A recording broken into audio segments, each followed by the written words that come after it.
মধ্যপ্রাচ্যের আকাশে আগুন আর বারুদের গন্ধ।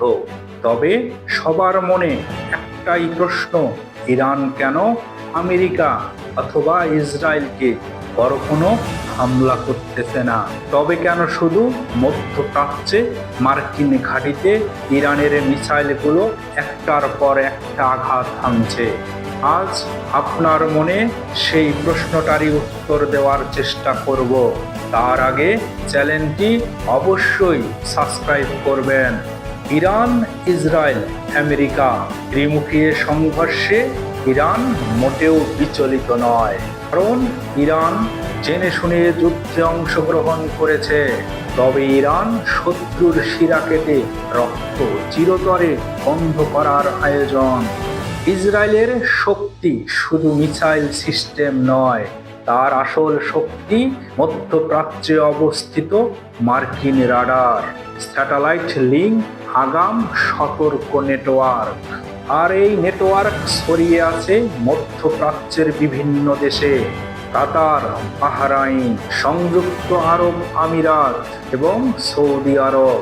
এই ঘাঁটিগুলোর নিরবিচ্ছিন্ন তদারকি আমেরিকা ও ইসরায়েলকে করেছে অপ্রতিরোধ্য। ইরান ভালো করেই জানে, মধ্যপ্রাচ্যের ঘাঁটিগুলো কাজ করা বন্ধ করে দিলে ইসরায়েলের অভ্যন্তরীণ কাঠামো হয়ে যাবে অন্ধ, বধির আর দিশেহারা।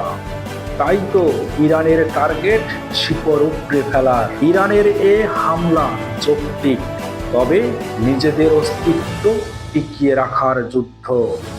ইরানের টার্গেট শুধু শহর না, ইরানের টার্গেট এবার শুধু অবকাঠামো। ইরানের টার্গেট তথ্য প্রবাহ। যখন মার্কিন রাডার কভারেজ দুর্বল হয়ে যাবে, যখন কমিউনিকেশন লোড বিশৃঙ্খলা তৈরি হবে, তখন ইরান করবে সরাসরি আঘাত। আর এই আঘাত হবে নিখুঁত এবং অনেক বেশি বিধ্বংসী। এটা সেই নীরব ঝড়, শব্দ শোনা যায় না, কিন্তু ফলাফল বিস্ফোরক। এটা কৌশলগত চাপ নাকি আসন্ন আগুনের লাল সংকেত? তথ্য এবং বিশ্লেষণমুখী ভিডিও পেতে চ্যানেলটি অবশ্যই সাবস্ক্রাইব করবেন এবং লাইক, কমেন্ট, শেয়ার করবেন।